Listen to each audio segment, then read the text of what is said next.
So is this your first event as an announcer? No, I announce a lot of professional rodeos and world's toughest rodeos around the country and a couple CBR events. This is actually my first PBR, and needless to say, I'm hooked.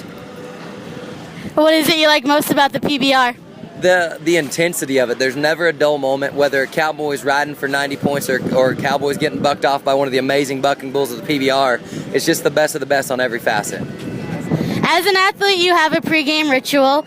Do you have any pregame ritual for when you're going to be announcing? I do actually. You know, I have a tendency to say a lot of stupid things, and so I pray that God will guide my words and my thoughts and show me favor with the audience. My job is to not only highlight the Cowboys and the Bulls, but my job is to keep the fans entertained. And, you know, I feel like God's given me the ability, but I can't do it without Him, so I make sure I pray a lot. Do you see yourself announcing more PBR events in the future? It would be a dream come true to announce a lot of the PBR events. You know, there's such a elite level of production, elite level of contestants and bulls that it would be an honor to be able to announce more. Okay. Well, I wouldn't do justice without asking about the show. How did you get involved with Rodeo Girls? I was actually in Hawaii on vacation, and I got a call from a production company, and they said, we're going to do this show on A&E. We've been asking around the rodeo world what a charismatic, talkative, semi-good-looking cowboy was, and they said your name kept coming up.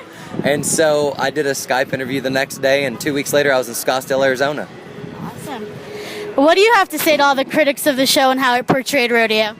You know, it's one of those things where if people understood that it was for entertainment value, it wasn't a documentary on rodeo, it was a show created around these 5 girls just to be entertaining. I met an amazing girl out of it, we're still together, and you know, just living life, and the show it was fun.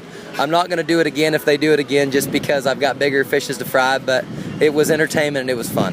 Even if Jessica asked you to do another season? Me and Jessica have agreed, both of us, that we will not do it.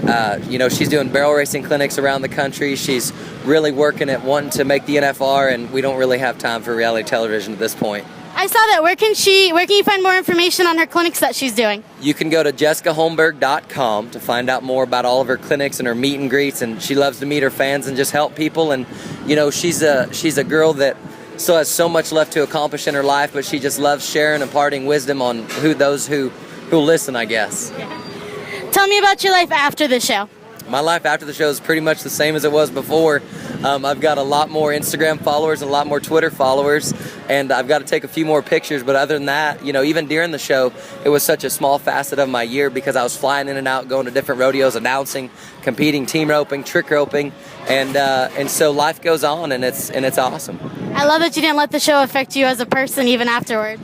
No, I tell you what, my dad is one of the greatest entertainers that rodeo has ever known, and he's an amazing dad, and I tell you what, he instilled in me humbleness no matter what, and I really didn't have anything to be prideful about after that show anyways. Okay, thank you very much. Thank you for having me. Thanks.